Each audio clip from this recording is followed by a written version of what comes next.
Saudi अरब समेत खलीजी मुल्कां विच अज ईद उल फितर मजहबी जोश ते जज्बे नाल मनाई जा रही है। मस्जिद उल हराम ते मस्जिद नबवी विच नमाज ईद दे रूह परवर इज्तिमात लखां फरजंदाने इस्लाम ने नमाज ईद अदा की। उम्मत मुसलमान दी सलामती ते यकजहती लई दुआवां खादिम अल हरमैन अल शरीफैन शाह सलमान बिन अब्दुल अजीज वल्लों दुनिया भर दे मुसलमानां नूं ईद उल फितर दी मुबारकबाद। आलमी अमन ते इस्तेहकाम लई कोशिशां जारी रखण दे अज़म दा इयादा। उम्मत मुसलमान लई अमन सलामती ते इस्तेहकाम दी दुआ। तुर्की लिबनान यमन फलस्तीन ते इराक विच भी अज ईद मनाई जा रही है। अमरीका बरतानिया ते यूरोप विच भी मुस्लिम कम्यूनिटी अज ईद मना रही है। आस्ट्रेलिया विच भी अज ईद है।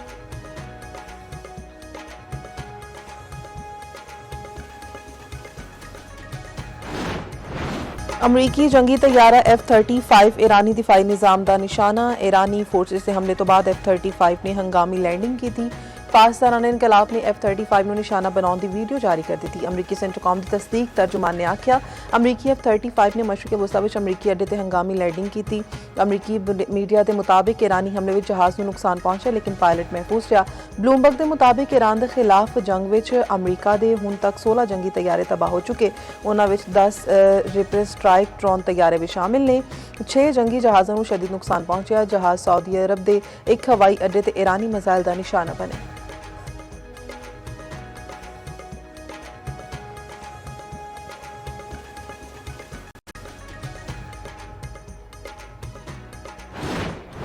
ईरान का इसराइल की हैफा रिफाइनरी से वड्डा हमला। धुएं के सियाह बदल छा गए। शहर की बिजली मुनकता। पाकिस्तान इनकलाब का कहना है कि अशदूद ते हैफा रिफाइनरीज से पहली बार नसरुल्लाह मिसाइल का इस्तेमाल किया गया। खैबर शिकन माहतेहाज कासिम मिसाइल भी दागे गए। हैफा रिफाइनरी ते हमला पारस गैस फील्ड ते हमले का जवाब है।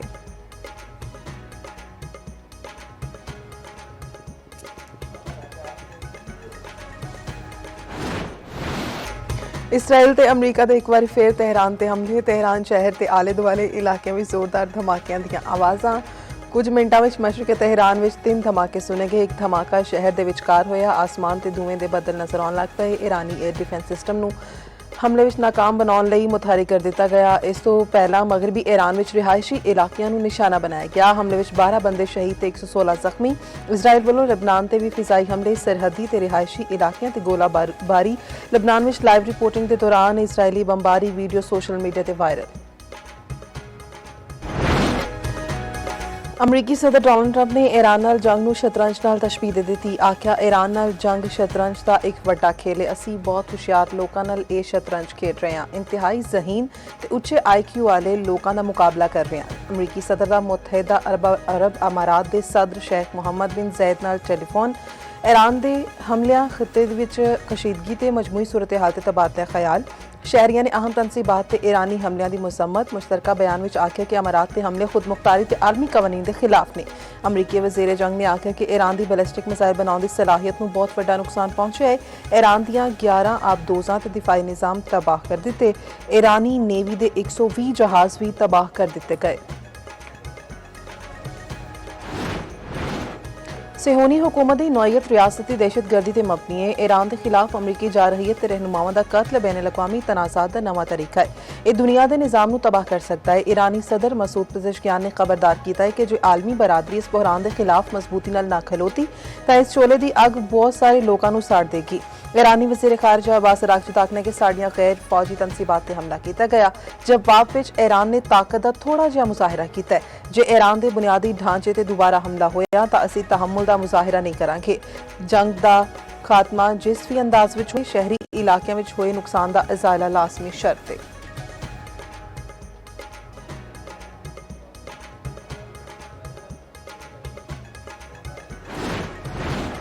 वज़ीर आज़म शहबाज शरीफ के तुर्क सदर ते शाह उर्दवान नाल राबते। मशरक़ वस्ता दी कशीदा सूरत हाल ते गलबात। वज़ीर आज़म की उर्दन ते तुर्किया ते हमलियां की मजम्मत। तुर्क सदर नाल गलबात विच शहबाज शरीफ ने आख्या पाकिस्तानी कौम मुश्किल वेले विच तुर्क भैन भरावां दे नाल खलोती है। दोनों रहनुमावां ने इत्तेफाक किया इलाकाई सूरत हाल का हल सिर्फ मुज़ाकरात ते सफारतकारी नाल मुमकिन है। वज़ीर आज़म का पाकिस्तान ते अफगानिस्तान विच अमन दे फरोग लई तुर्किया के तामीरी किरदार का एतराफ़। बाहमी मुफाद ते इलाकाई ताउन लई करीबी राबता बरकरार रखने ते इत्तेफाक।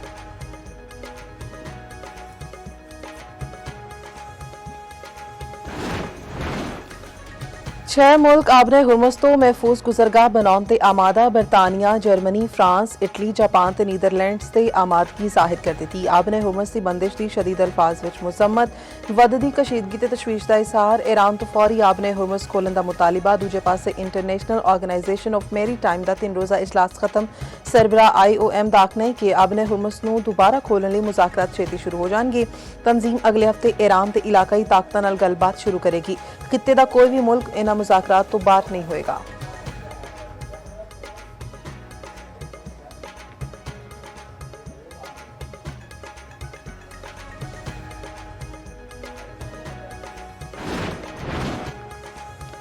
बरतानवी अखबार ने ईरानी सिक्योरिटी चीफ अली लारेजानी की शहादत को सुप्रीम लीडर अली खामेनाई की शहादत तो वड्डा सानिया करार दे दिता। बरतानवी अखबार ने लिखा अली लारेजानी सियासत के मरदे मैदान सन। लारेजानी न सिर्फ ईरान बल्कि रूस ते चीन समेत दुनिया के कई मुल्कों में भी असरो रसूख रखते सन। लारेजानी की मौत पाकिस्तान इनकलाब ते जनरल कासिम सुलेमानी की मौत तो बाद वड्डा सानिया है। ईरानी अमूर के माहिर एली जेरन मायदे मुताबिक अली लारेजानी वो शख्सियत सन जो जंगबंदी ते मुज़ाकरात मुमकिन बना सकते सन। नेतन्याहू की कोशिश है कि ट्रंप ईरान नाल जंगबंदी ते मुज़ाकरात ना कर सकन। आलमी एटमी तवानाई एजेंसी के साबिक सरबराह अल बरादई का आखना है कि घट लोगों को पता है कि लारेजानी ने इमानुएल कांट ते 4 किताबां लिखियां ने। अल बरादई का दावा किया कि शहादत तो चंद दिन पहला अली लारेजानी की प्यूटन नाल मुलाकात हुई सी। कैरेमलन विच नमाज का वक्त होते लारेजानी ने दरवाजे के 2 मैट जोड़ के कागज ते रूमाल विछा के नमाज अदा की सी।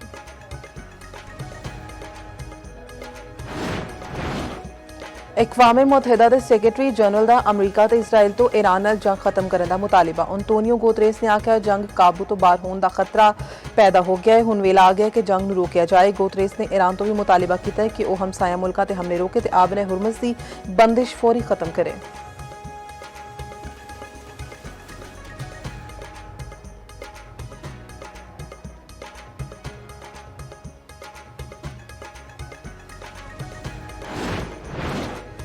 ईरानी हमलिया ने कतर की कुदरती गैस की पैदावार की सलाहियत 17% तक खत्म कर दी। सालाना आमदनी में $20 अरब की कमी का अंदाजा लाया गया। कतर एनर्जी के CEO का आखना है कि ईरान के हमलियां के बायस LNG साइट्स को नुकसान पहुंचा।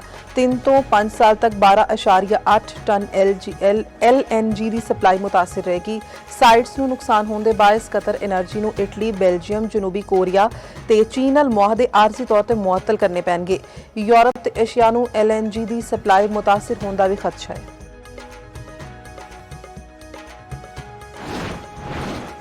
आलमी मंडी में खाम तेल दी कीमतां घट गईयां। ब्रेंट ऑयल 1.7% सस्ता होकर $107.5 फी बैरल हो गया।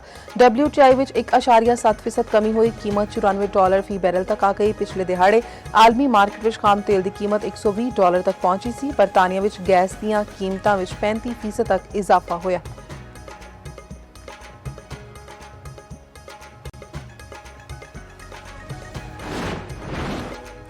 अफगान तालिबान का ऑपरेशन मुअत्तली की खिलाफ वर्जी का दावा बेबुनियाद करार। वजारत इतलात आखना है कि पाकिस्तान ने मगरबी सरहद ते जंगबंदी की कोई खिलाफ वर्जी नहीं की। अफगान रजीम के दावे मुज़हका खेज ते झूठ ते मबनी ने। प्रोपेगेंडे का मकसद अफगान तालिबान की सरपरस्ती विच दहशतगर्दी लिए झूठा जवाब पैदा करना हो सकता है। पाकिस्तान पहले ही कह चुका कि दहशतगर्दी या सरहद पार तो हमले की सूरत विच आरजी वक्फा खत्म कर दिया जाएगा। ऑपरेशन होर शिद्दत नाल दोबारा शुरू किया जाएगा।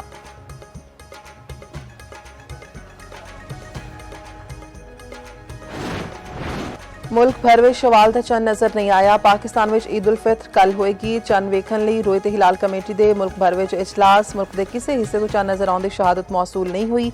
चेयरमैन मौलाना अब्दुल कबीर आजाद ने 30 रोजे मुकम्मल होने का ऐलान किया। इंडोनेशिया मलाइशिया बांग्लादेश ते भारत विच भी कल ईद होएगी।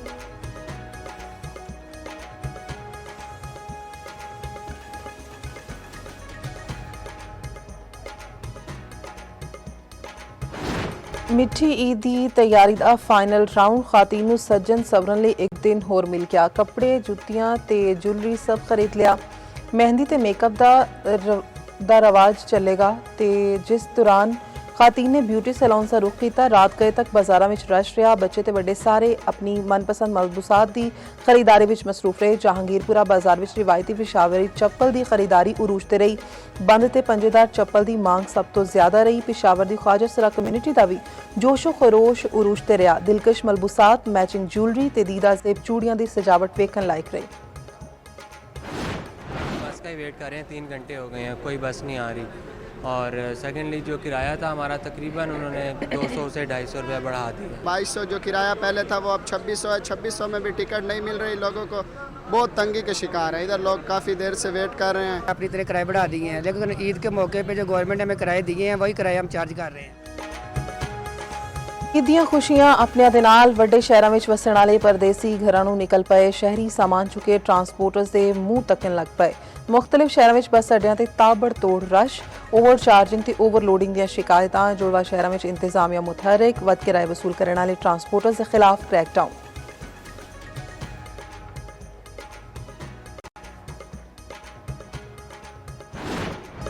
फलस्तीनियों को किबलाए अव्वल मस्जिद अक्सा विच नमाज ईद अदा करने की इजाजत नहीं मिली। इसराइली फौज का नमाजियों के खिलाफ क्रैकडाउन, आंसू गैस की शैलिंग। नमाजी मकबूजा बैतुल मुकद्दस के कदीम शहर दीआं दीवारां के बाहर जमा हुए ते ईद की नमाज अदा की थी।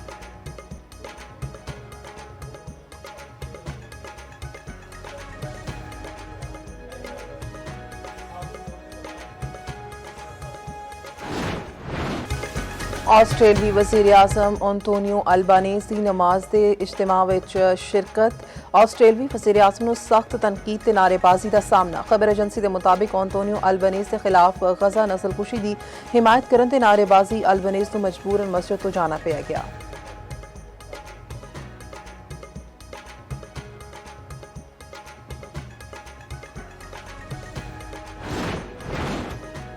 कराची के मुख्तलिफ इलाकों में बारिश। माड़ीपुर में यालाबारी, लियारी, नॉर्थ कराची ते सदर में तेज बारिश। बारिश के बाद कई इलाकों में बिजली बंद। लाहौर सने पंजाब के मुख्तलिफ शहरों में वक्फे वक्फे नाल बारिश। आज़ाद कश्मीर ते खैबर पख्तूनख्वा दे बलाई वादे में बर्फबारी।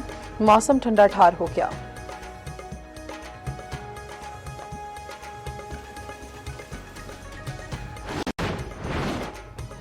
इस्लामाबाद ट्रैफिक पुलिस की वर्दी बदलन का फैसला। सराय के मुताबिक यूनीफॉर्म को काले ते ग्रे रंग में बदलिया जाएगा। पहले मरहले में ट्रैफिक पुलिस दफातर, दूजे मरहले में फील्ड स्टाफ की वर्दी बदलेगी।